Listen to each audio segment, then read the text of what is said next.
Hi everyone, just wanted to come back and give you a mid-campaign update. A lot has happened since the last video, the first video, so I wanted to let you know what's going on. First and foremost, thank you to everyone who has donated, retweeted, shared, tagged people on Facebook, all that stuff. It's been very great. We're at 1274, putting the campaign at about 23% funded. Really grateful for that.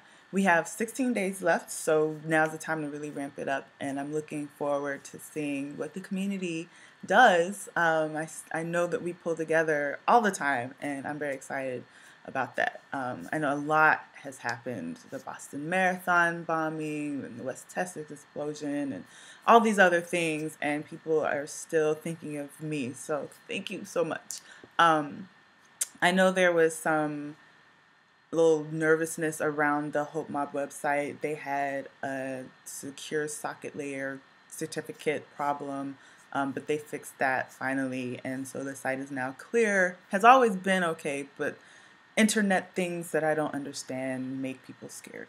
So I wanted to make sure people know that it's all right, everything is cool now. I have a little bit of bad news coupled with a little bit of good news. So I'm going to start with the bad news that actually started out as good news. I was connected to a woman named Peggy Santa Maria, who is an endometriosis survivor who lives in the Bay Area. She's actually the president of the Endometriosis Association Bay Area chapter. She opens her home for women who are coming to have surgery in that area, so that they don't have to take on the burden of hotel costs and all of that stuff too. Very, very grateful to her and her husband for opening up their home. However, it turns out they have Dalmatians, and I got really excited and tweeted, "Yay, I have free housing." Then I thought, let me double check and make sure I'm okay with that particular breed of dog. There's some dogs I'm really cool with, but a lot of others that I'm not. And Dalmatians are heavy, heavy shedders. That's what always sets off my allergies and my asthma. So I had to turn down her offer today. It's probably the most painful email I've had to send in a very long time. But again, I'm really glad. So if you're having surgery in the Bay Area, definitely check her out.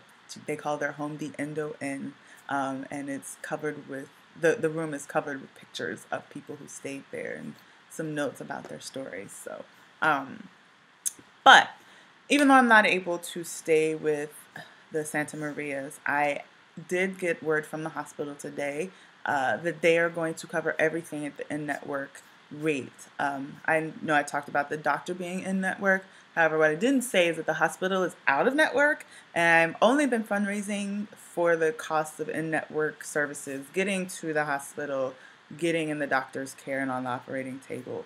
So I was waiting to hear back to see how they were going to treat the facility costs, and I'm really excited to say I don't have to worry about it. This is awesome. My insurance plan works that once I get that $1,100, they cover everything at 100%. So we're still fundraising at $5,600, but as long as everything is within the usual customary fees that the insurance company loves to talk about, I don't have to worry about anything else. So I'm really, really relieved about that. Something else that I'm working on is getting a way for people to donate frequent flyer miles. I went through Mile Donor and submitted a request, so I should be hearing back from them by the end of the week. Please stay tuned. As soon as I have an update on that, I will let you all know, probably just in the little update section of the Hope Mob page, so that you can click and donate your frequent flyer miles. That'll help me either get a plane ticket if it's enough miles, or be able to rent a car for the week, so I don't have to pay that out of pocket. But for right now, we're kind of planning for the worst, hoping for the best, and we are going to keep trucking. 5,600 in the next 16 days. I know that we can do it. Thank you again for all your support thus far, and have a great rest of the week.